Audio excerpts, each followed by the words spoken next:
Good morning student. हम thermochemistry पढ़ रहे थे। थर्मोकेमिस्ट्री की पिछली क्लास में मैंने आपको किरचॉफ इक्वेशन के बारे में बताया था। आज हम बात करेंगे various type of enthalpy change. ठीक है, यानी विभिन्न प्रकार की एंथैल्पी परिवर्तन। देखिए, कोई भी रिएक्शन जो होती है उस रिएक्शन के आधार पर उस रिएक्शन में होने वाला जो ऊष्मा परिवर्तन या एंथैल्पी परिवर्तन है उसको हम अलग अलग रूपों में जानते हैं। जैसे कोई रिएक्शन के दौरान किसी कंपाउंड का फॉर्मेशन हो रहा है, मान लीजिए कोई कंपाउंड वन मोल कंपाउंड बन रहा है, तो उस रिएक्शन में जो भी एंथैल्पी चेंज होगा उसे हम संभवन ऊष्मा कहेंगे, यानी हीट ऑफ फॉर्मेशन कहेंगे या फिर एंथैल्पी ऑफ फॉर्मेशन कहेंगे। इसी तरह से जैसे एक मोल कंपाउंड है उसको हम उसका हम कंप्लीट ऑक्सीडेशन कर रहे हैं, तो एक कोई भी एक मोल पदार्थ है उसका कंप्लीट ऑक्सीडेशन कर रहे हैं, तो जो भी एनर्जी रिलीज होगी उसे हीट ऑफ कंबल्शन कहेंगे। जो भी एंथैल्पी चेंज होगा उस रिएक्शन के दौरान तो उसे हम क्या नाम दे देंगे, हीट ऑफ कंबल्शन या फिर कहूँ एंथैल्पी ऑफ कंबल्शन। इसी तरह से हम हीट ऑफ हाइड्रेशन पढ़ेंगे, हीट ऑफ न्यूट्रलाइजेशन पढ़ेंगे या फिर कहूँ enthalpy of neutralisation, heat of ionisation. इस तरह से हम अदर बहुत से कोई भी रिएक्शन के दौरान होने वाले एंथैल्पी चेंज को अलग अलग रूपों में पढ़ेंगे। तो सबसे पहले हम बात करते हैं हीट ऑफ फॉर्मेशन की, या फिर मैं ये कहूँ एंथैल्पी ऑफ फॉर्मेशन, ये क्या होती है। तो आज का हमारा टॉपिक है various types of enthalpy changes. Enthalpy change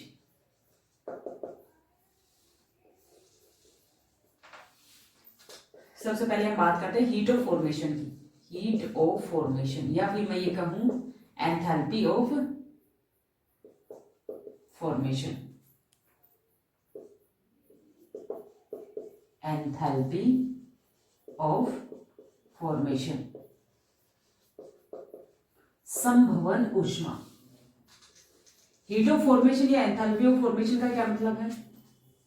heat of formation या एंथैल्पी ऑफ फॉर्मेशन का मतलब ये होता है कि एक मूल सब्सटेंस को उसके अवयवी तत्वों से बनाने पर जो भी ऊष्मा परिवर्तन होता है उसे उस सब्सटेंस की हीट ऑफ फॉर्मेशन या फिर हीट एंथैल्पी ऑफ फॉर्मेशन कहा जाता है। उस पदार्थ की संभवन ऊष्मा कहा जाता है, यानी कि कोई भी एक मूल पदार्थ को उसके अवयवी तत्वों से बनाने पर जो भी ऊष्मा परिवर्तन होता है उस ऊष्मा परिवर्तन को उस पदार्थ की संभवन ऊष्मा या फिर कहूँ हीट ऑफ फॉर्मेशन कहा जाता है। जैसे कि फॉर एग्जांपल हमें मेथेन का फॉर्मेशन करना है। ठीक है, मेथेन किससे बनेगा, इसके अवयवी तत्व क्या है, कार्बन और हाइड्रोजन। ठीक है, यानी कि कार्बन ग्रेफाइट ले लिया और हाइड्रोजन गैस की फॉर्म में, ये सॉलिड है CH4 गैस 2H2। तो इस रिएक्शन के दौरान जो भी एनर्जी चेंज आएगा, जो भी एंथैल्पी चेंज आएगा, डेल H इक्वल टू, मान लीजिए स्टैंडर्ड कंडीशन में करवा रहे हैं या फिर ये कहूं कि इस रिएक्शन का स्टैंडर्ड एंथैल्पी चेंज इतना आता है, del H naught 298 equal to आएगा 74.18 किलो जूल पर मोल। ठीक है, ये क्या है, हीट ऑफ फॉर्मेशन आई है या फिर मैं ये कहूँ हीट ऑफ रिएक्शन भी इसको कह सकते हो, एक ही बात है। ठीक है, हीट ऑफ रिएक्शन इसलिए कह सकते हैं क्योंकि इसमें जितने देखिए हीट ऑफ रिएक्शन हम किसको कहते हैं, हीट ऑफ रिएक्शन का मतलब ये होता है कि किसी भी रिएक्शन में जितने रिएक्टेंट भाग ले रहे हैं वो रिएक्टेंट जो है वो कंप्लीटली प्रोडक्ट में कन्वर्ट हो जाए, तो उस रिएक्शन के दौरान जो भी हीट चेंज आता है उसको हीट ऑफ रिएक्शन कह देते हैं।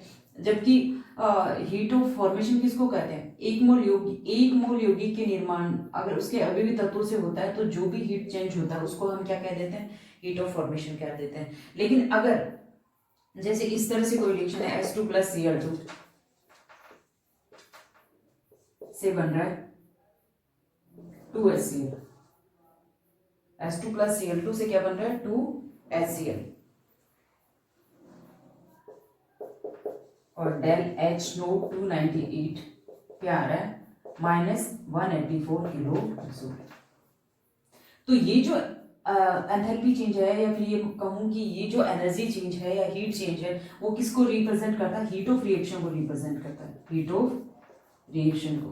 हीट ऑफ फॉर्मेशन क्या होगा इस रिएक्शन के लिए, इस रिएक्शन के लिए हीट ऑफ फॉर्मेशन जो होगा वो होगा -184 divided by 2 equal to 92 kilojoule.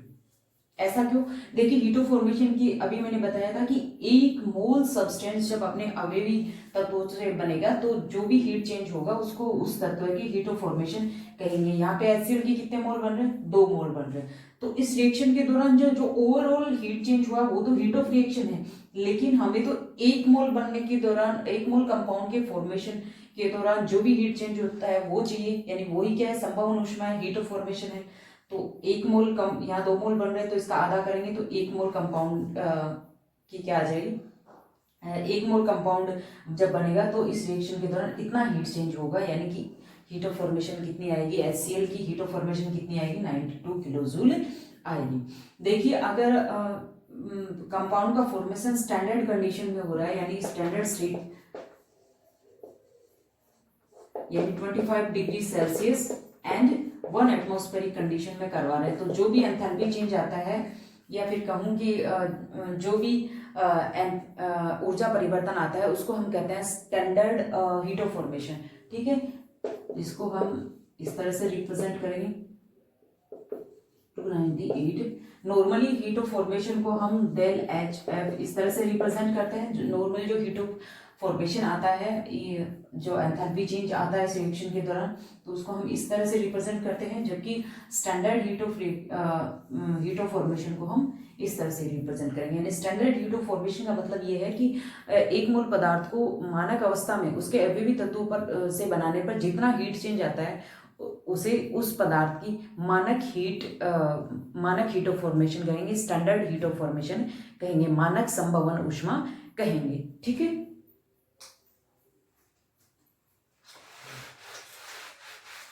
देखिए ये जो हीट ऑफ फॉर्मेशन है ये इसका मान पॉजिटिव भी हो सकता है और नेगेटिव भी हो सकता है। अभी मैंने देखिए यहाँ पे हीट ऑफ फॉर्मेशन जो लिखा है वो पॉजिटिव लिखा है, जबकि HCl में जो हीट ऑफ फॉर्मेशन मैंने लिखा था वो क्या लिखा था? नेगेटिव। यानी कि जब भी किसी कंपाउंड का फॉर्मेशन होता है तो फिर एनर्जी रिलीज भी हो सकती है, अब्जॉर्ब भी हो सकती है। ठीक है, तो अगर कंपाउंड के फॉर्मेशन के दौरान एनर्जी रिलीज हो रही है तो बनने वाले कंपाउंड को हम रिएक्शन के अकॉर्डिंग में हम क्या कह देते हैं? Exothermic compound, exothermic compound. और अगर उस कंपाउंड के फॉर्मेशन के दौरान एनर्जी क्या ओवरऑल अब्जॉर्ब हो रही है, तो अगर एनर्जी अब्जॉर्ब हो रही है तो बनने वाले कंपाउंड को क्या कहेंगे? Endothermic compound. ठीक है, यानी कि यहाँ पे CH4 क्या है? एंडोथर्मिक कंपाउंड है, क्योंकि जब CH4 का फॉर्मेशन हो रहा है तो एनर्जी क्या हो रही है? अब्जॉर्ब हो रही है। जबकि अभी अपन ने HCl का एग्जांपल देखा था, वहां पे एनर्जी रिलीज हो रही थी -92 किलोजूल। तो वो HCl जो है वो किसका एग्जांपल है? Exothermic compound. यानी जब HCl का फॉर्मेशन हुआ H2 और Cl2 से तो एनर्जी रिलीज हुई, इसलिए HCl को हम क्या बोलेंगे? Exothermic compound. ठीक है, तो देखिए अभी मैंने डेफिनेशन के दौरान ये बोला कि 1 मोल कंपाउंड के फॉर्मेशन जब उसके अवयवी तत्वों से होता है तो जो भी हीट चेंज होता है वो ही उस सब्सटेंस की क्या है? हीट ऑफ फॉर्मेशन है, हीट ऑफ फॉर्मेशन है या एंथैल्पी ऑफ फॉर्मेशन है। यानी कि ये जो जितना भी हीट चेंज हो रहा है वही किसको रिप्रेजेंट कर रहा है? CH4 की हीट ऑफ फॉर्मेशन को। ठीक है, CH4 की हीट ऑफ फॉर्मेशन को रिप्रेजेंट कर रहा है। कैसे? देखिए नॉर्मली मैंने ये बताया था कि जो एंथैल्पी है, एंट्रोपी है, यानी कि एनर्जी की बात करूं, हीट की बात करूं, तो इनकी हम एब्सोल्यूट वैल्यू हम निकाल नहीं सकते, इनका ओनली हम चेंज ज्ञात कर सकते हैं। तो हम ये किसी भी कंपाउंड के लिए टोटल हीट निकाल सकें या फिर उस कंपाउंड का जो हीट कंटेंट है वो ज्ञात कर सकें, इसलिए हम ये स्वेच्छा से मानते हैं कि जो स्टैंडर्ड स्टेट है, स्टैंडर्ड स्टेट यानी कि 1 एटमॉस्फेरिक प्रेशर और 25 डिग्री सेल्सियस पर कोई भी जो एलिमेंट है उसकी टोटल हीट क्या होगी? 0 होगी। ठीक है, यानी कि जैसे ऑक्सीजन है, ऑक्सीजन डायटोमिक फॉर्म में रहती है और गैसियस कंडीशन में रहती है। ठीक है, तो इस कंडीशन में इसकी जो टोटल हीट जो होगी वो क्या होगी? 0 होगी। अगर ऐसा मानेंगे तभी हम किसी भी कंपाउंड के लिए जो होगा हीट ऑफ फॉर्मेशन या फिर कहूँ उस कंपाउंड की टोटल हीट ज्ञात कर सकेंगे। ठीक है, इसीलिए हम ये मानते हैं कि कोई भी मानक अवस्था में किसी भी एलिमेंट की जो टोटल हीट होती है वो क्या होती है? 0 होती है। और अब जैसे इस बात को मैं अप्लाई करूं तो देखिए किसी भी रिएक्शन के दौरान जो भी हीट चेंज होता है वो किस बेसिस पे, यानी कोई भी रिएक्शन के दौरान हीट रिलीज होगी या अब्जॉर्ब होगी, इस बात पर डिपेंड करता है कि जो भी प्रोडक्ट बन रहा है वो रिएक्टेंट के कंपेयर में कम स्टेबल है या ज़्यादा स्टेबल है। अगर ज़्यादा स्टेबल होगा तो हीट रिलीज होगी, अगर कम स्टेबल होगा तो हीट अब्जॉर्ब होगी। ठीक है, तो यानी कि ये जो हीट चेंज अपन निकालते हैं डेल एच नोट, ये जो आया है ये किस बेस पे आया है, इसकी टोटल हीट ऑफ CH4, या फिर मैं ये कहूँ कि heat of formation of CH4, क्योंकि CH4 का फॉर्मेशन हो रहा है, total heat of CH4, product की हीट आ गई, minus total heat of carbon, graphite, और minus total heat of H2। अभी मैंने बताया कि जब स्टैंडर्ड कंडीशन में कोई भी एलिमेंट की हम स्टैंडर्ड कंडीशन में वो जिस मूल स्टैंडर्ड कंडीशन में यानी मानक ताप दाब पर वो जिस मूलभूत अवस्था में रहता है उसी अवस्था में इसकी टोटल हीट को हम क्या मानते हैं, जीरो। यहाँ पे हमने कार्बन को सॉलिड स्टेट में ग्रेफाइट लिया है, हाइड्रोजन को गैसियस स्टेट में लिया, इसकी मूलभूत अवस्था है। इस अवस्था में इसकी टोटल एनर्जी क्या होगी, ये भी जीरो होगी, ये भी जीरो होगी, यानी कि जो एंथैल्पी चेंज आया है इस रिएक्शन के दौरान, जो भी उष्मा परिवर्तन आया वो किसके इक्वल हो गया, टोटल हीट ऑफ CH4 के इक्वल हो गया। और कोई भी कंपाउंड की जो टोटल हीट होती है, यौगिक की टोटल हीट जो होती है वो ऑलवेज उसकी हीट ऑफ फॉर्मेशन को रिप्रेजेंट करती है। ठीक है, equal to heat of formation, या फिर मैं ये कहूँ एंथैल्पी ऑफ फॉर्मेशन। इस तरह से हम किसी भी कंपाउंड की हीट ऑफ फॉर्मेशन या फिर कहूँ एंथैल्पी ऑफ फॉर्मेशन ज्ञात करते हैं, क्योंकि हम ये स्वेच्छा से मान के चलते हैं कि कोई भी एलिमेंट जो है वो स्टैंडर्ड स्टेट में कोई भी एलिमेंट की जो टोटल एनर्जी है, टोटल हीट जो है वो स्टैंडर्ड स्टेट में क्या होगी, जीरो होगी। इसी बेस पे हम किसी भी कंपाउंड की हीट ऑफ फॉर्मेशन या टोटल हीट ज्ञात करते हैं। ठीक है,